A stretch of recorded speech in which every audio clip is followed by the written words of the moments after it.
Today is 6/10/2015 on a Wednesday at 8:21 a.m.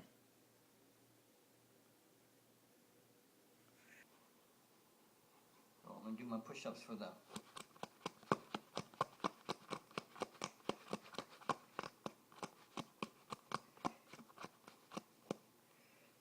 first time today.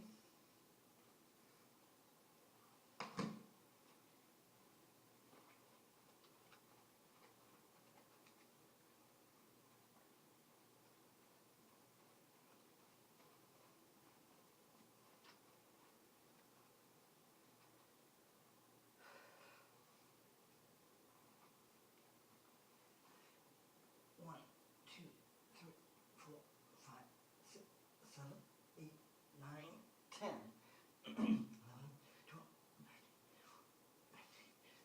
17, 18, 19, 20.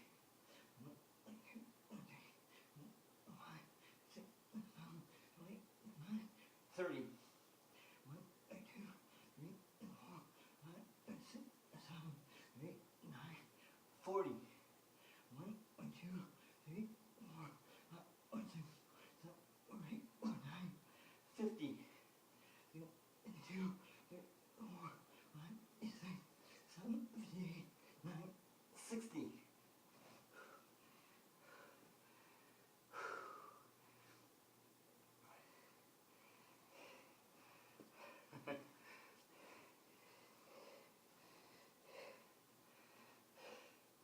You know, I say, my video game site name is Funkadelic Video Game Technology, free to join, free to play, free to get paid.com. And I say vote for Donald Trump. Now I'm going to say, watch my, it'll be a few weeks or so, but watch my video on breaking boards. What I do is I put a brick on this side, a brick on this side, a brick on that side. They're about this high up, about like that, the basement or the building bricks, and then I put a board of 1 inch by 1 foot by 1 foot board that you get from the lumberyard, and break it with a hammer fist down like that, with a lot of force on it, and break the board. And when I do that, then I break 2 boards, then 3 boards, and 4 boards, and I try 5 boards.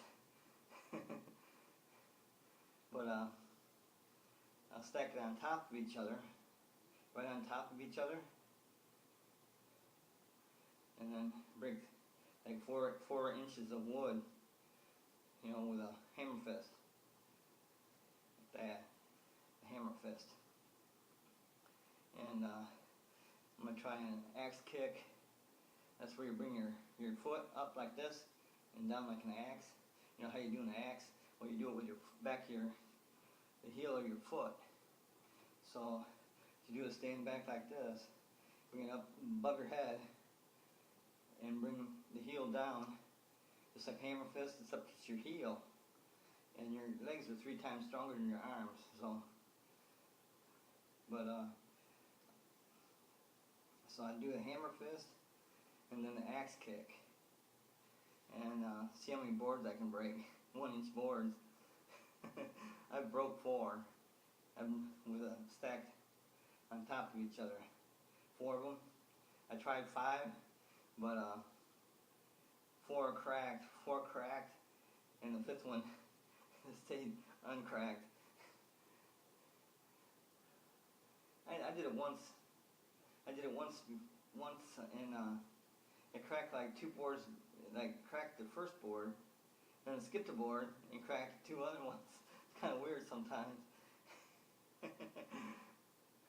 But it's kind of fun. I was in the Kung Fu Karate for, 2 years, something like 2 years. And I knew the katas. Kata is a series of exercises that's developed by the previous master. Okay, and you got to go through that. So you got to memorize and know it fluently before you go up in the next rank. So you got to know what the previous master made the kata. You got to know all the movements, and then there's what's called a bunkai to one of the katas, and that's where a guy is attacking you while you're going through the kata, and it's showing you why you do those movements. But that's called the bunkai of a kata. But I knew the 5 katas through the black belt. Okay, I knew the 5 katas of Wei-Churu Karate, otherwise known as Okinawan Karate. Yeah, I knew. I was physically pretty. I'm a physical fit type of person, anyway, and I can feel it when I'm going through Zanchin. I'm going through Zanchin when I thrust like that. When I thrust out like that, I can feel it all the way down my leg, and you can hear it on the floor. Going wham. When I'm thrusting, when I'm going through the kata, you can feel it. You can feel it all the way down to the floor because you're praying in my style is a praying mantis style. It's a praying mantis, or it's a kung fu style, but it's praying mantis. It's a praying mantis stance. That's where you got your leg in front cocked a little bit, like this is your leg, this is your foot. You got cocked like that, and your back foot is straight. So it's cocked, and your back foot is straight, and your your knees are slightly bent.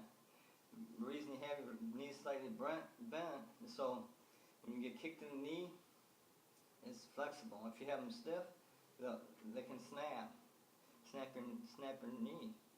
And also, you're less vulnerable to a leg sweep, where they come around and sweep your leg, like either a low roundhouse to your leg, or a wheel kick, a blind wheel kick where you go all the way around, 180 degrees all the way around and sweep. That's called when you're squatted. Cause see, that's the way you do it. You do a roundhouse kick squatted. So your leg is traveling along the floor in a circle. Okay, so the guy executing it's called the iron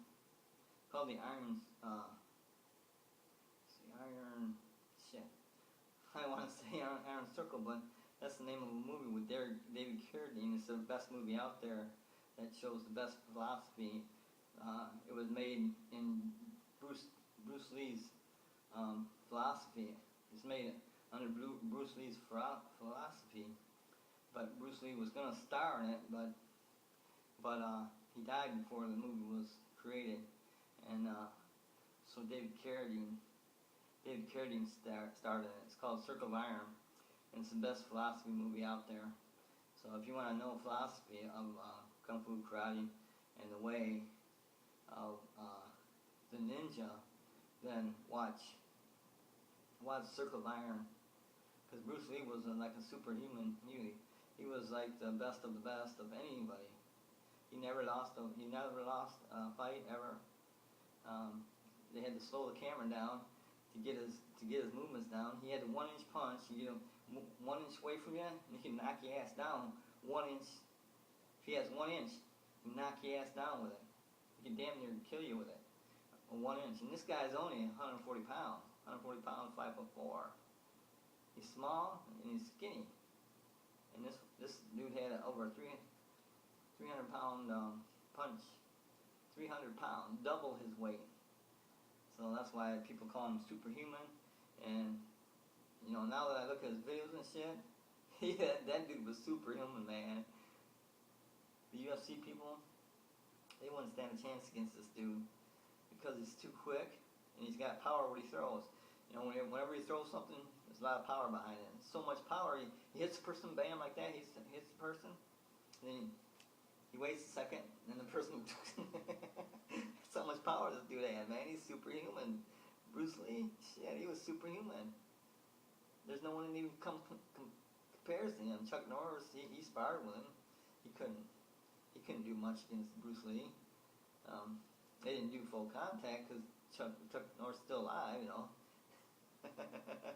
And he wouldn't be if they did full contact, man. He'd get so many punches on him and the power behind it, shit, Chuck Norris wouldn't have a chance.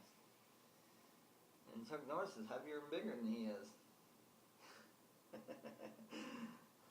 Shit, just cause he's 140 pounds, man, don't underestimate Bruce Lee, shit.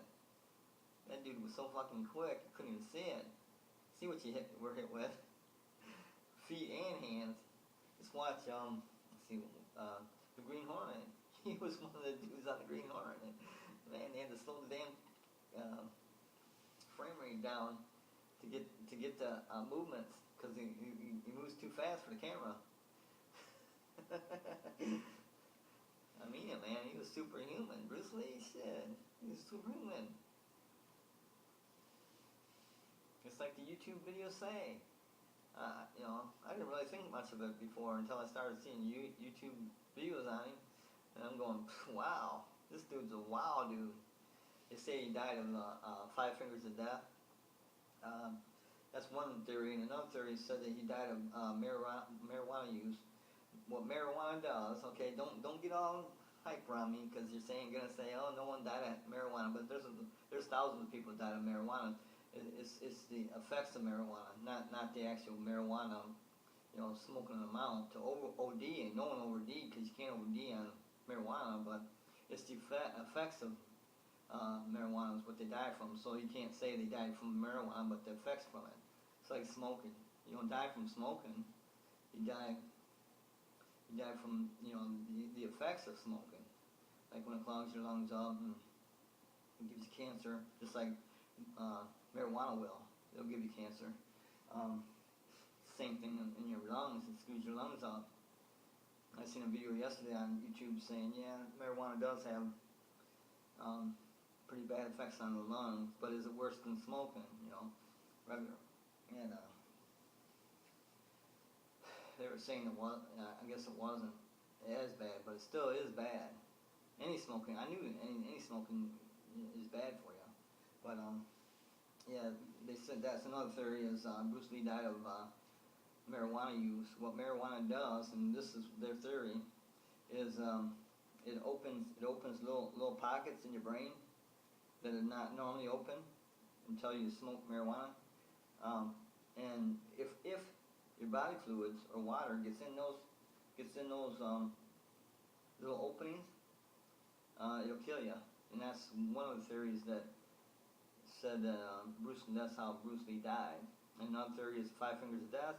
And 5 fingers of death is if you hit someone at a certain point in the day, at a certain PSI, pounds per square inch, that person will die. If it's done right, and you sit in the right area, on the right time of the day.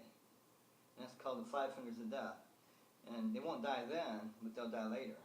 And that's another theory they have for Bruce Lee dying. So, I tend to believe the pot theory, where it opens little pockets in your brain and it fills with water. It doesn't always fill with water, see?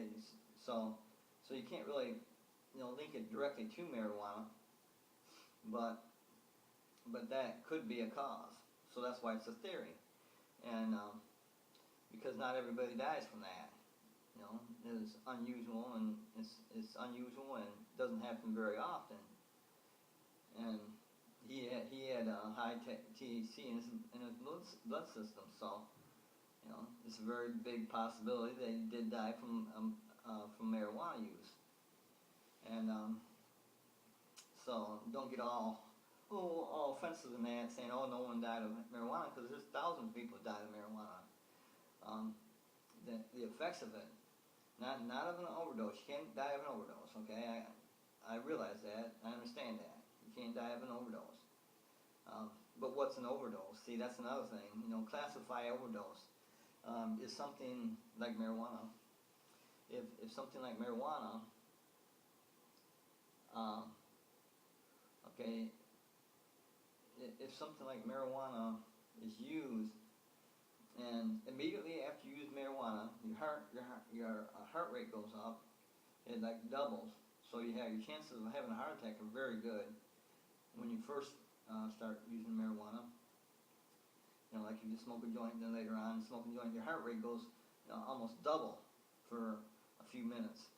And during that few minutes, that's the best time you can have for a heart attack. That's a proven fact. But I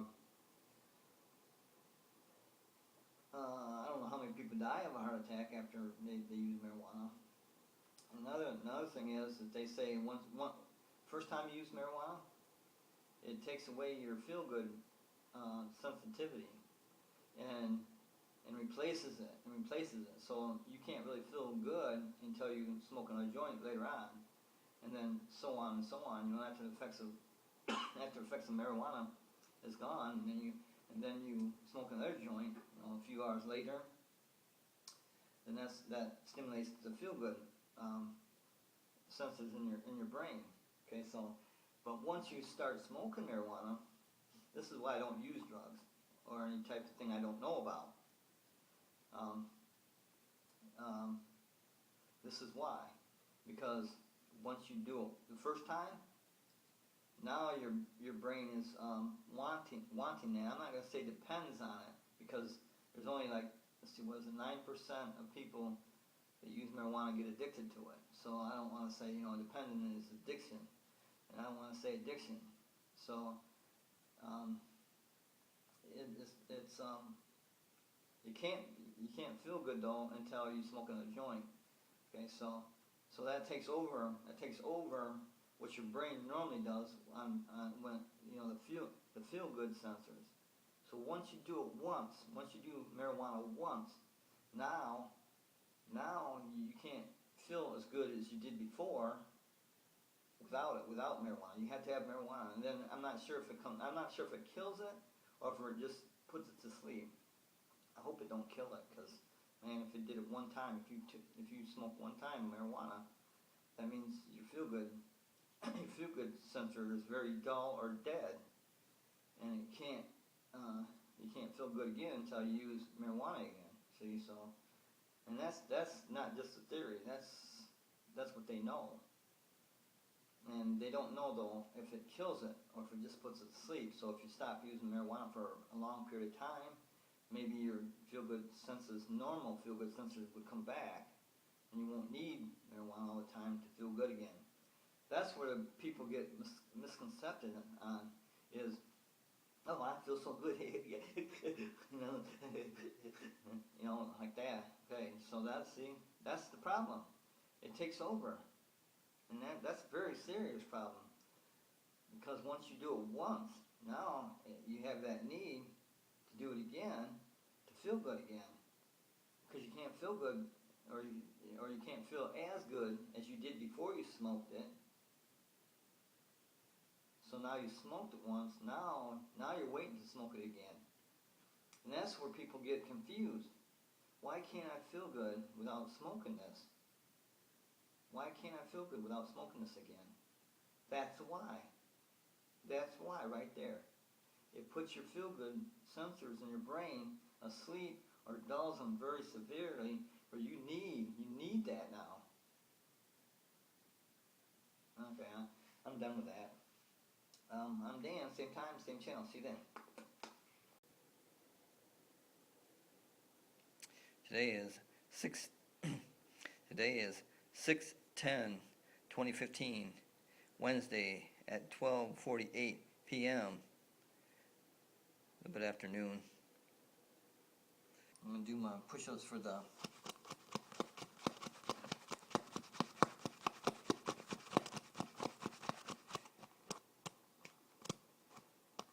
second time.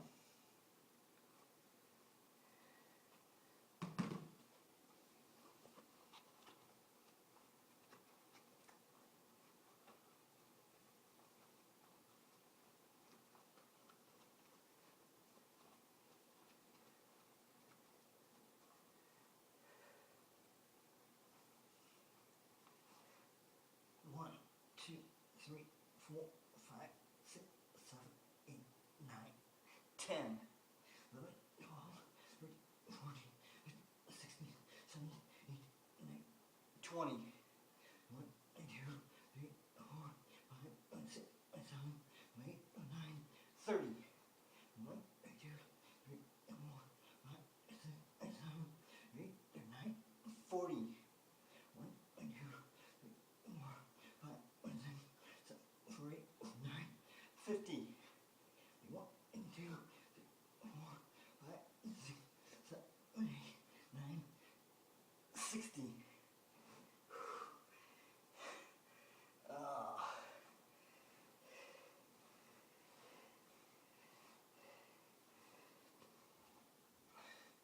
There's my 60 little ones.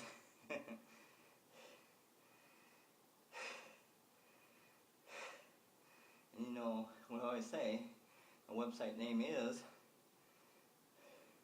Funkadelic Video Game Technology, free to join, free to play, free to get paid.com. And I always say vote for Donald Trump. That's a no-brainer. That's no brainer. Vote for Donald Trump.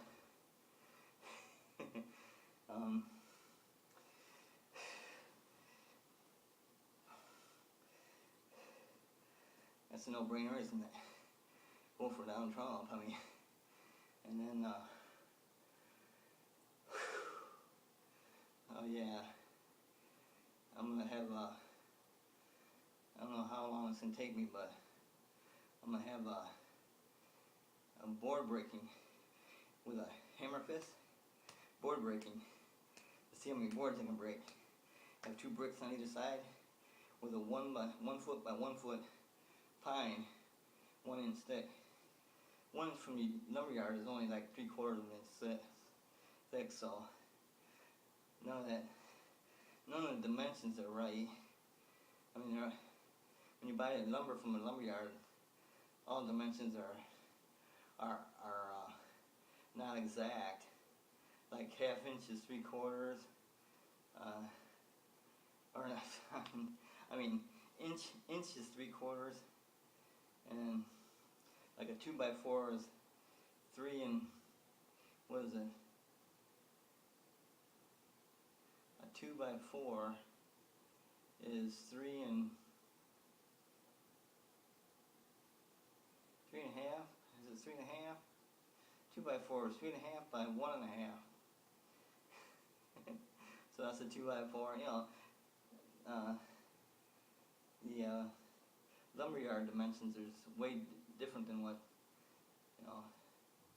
what the dimension is. Like I said, on 2x4, it's like 3.5 by 1.5.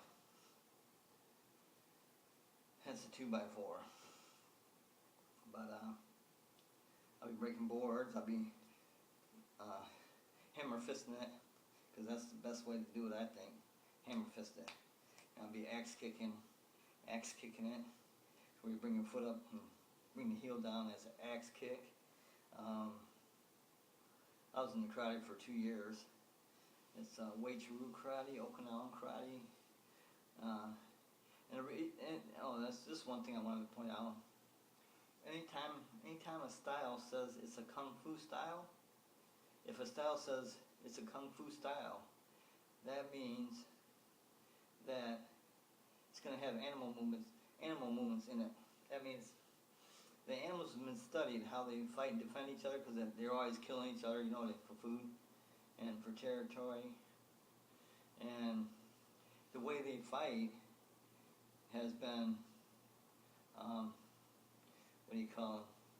has been researched and studied, and how they fight and defend. Like with my style, one of our main key blocks is what's called either a power block or a crane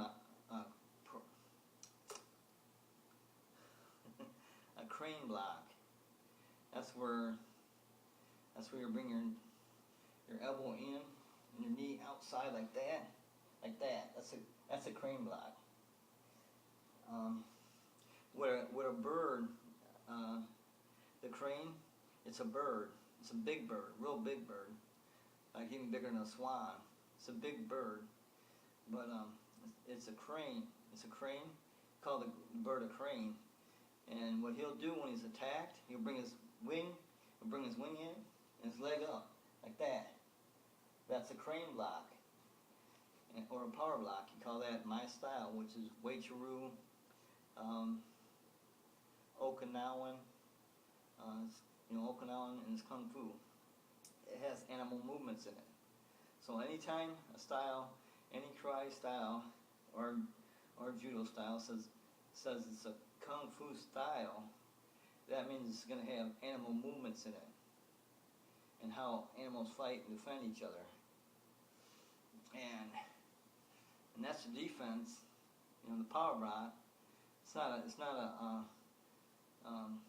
not an offense because you're not hitting anybody with it. Offense means you're hitting someone or you're making an attempt to. But so it's a defense.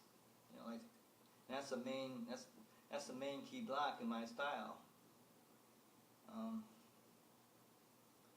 And then like Bruce Lee and some other people, they use the snake and roads. This is road. This is a snake. They use the snake and road technique, but you gotta see Circle of Iron, man. Circle of Iron is, everybody should see that. It's got the best philosophy in it, and it's based from Bruce Lee's life and philosophy. It's called Circle of Iron, and it's with David Carradine because Bruce Lee died before they made the movie. But it's all based on Bruce Lee's philosophy of life. So you gotta see Circle of Iron with David Carradine in it, and this other blonde-haired guy. He's cool too. I like all of them. But it's my best kung fu movie, Circle of Iron. I forget when they made it. I think back in the 70s. But and it wasn't that many years after Bruce Lee died. But Circle of Iron, that's it. You gotta watch Circle of Iron, and it's available. I've typed in Circle of Iron on eBay and Amazon. It was available on DVD. But know me, I'm Dan. Same time, same channel. See you then. Today is 6/10/2015 on a Wednesday at 7:14 p.m. Push-ups for the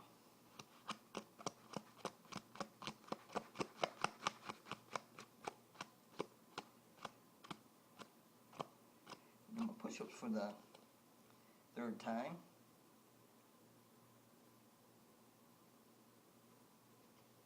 Today.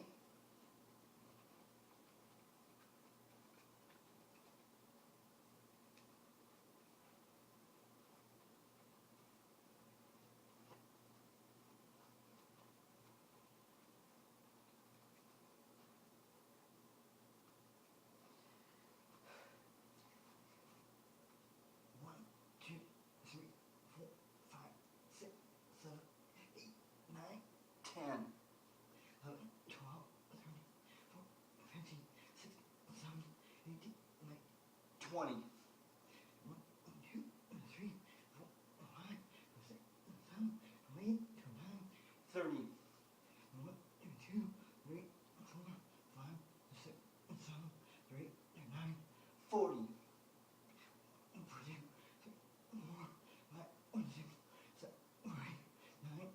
50. 1, 2, 3, 4, 5, 6, 7, 8, 9, 60. 60 little ones. 60 little ones.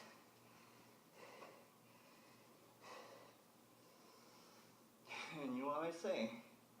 My video game's website name is Funkadelic Video Game Technology. Free to join, free to play, free to get paid.com. And I say vote for Donald Trump. Donald Trump is the best human being for the job. So vote for Donald Trump for 2016 presidency.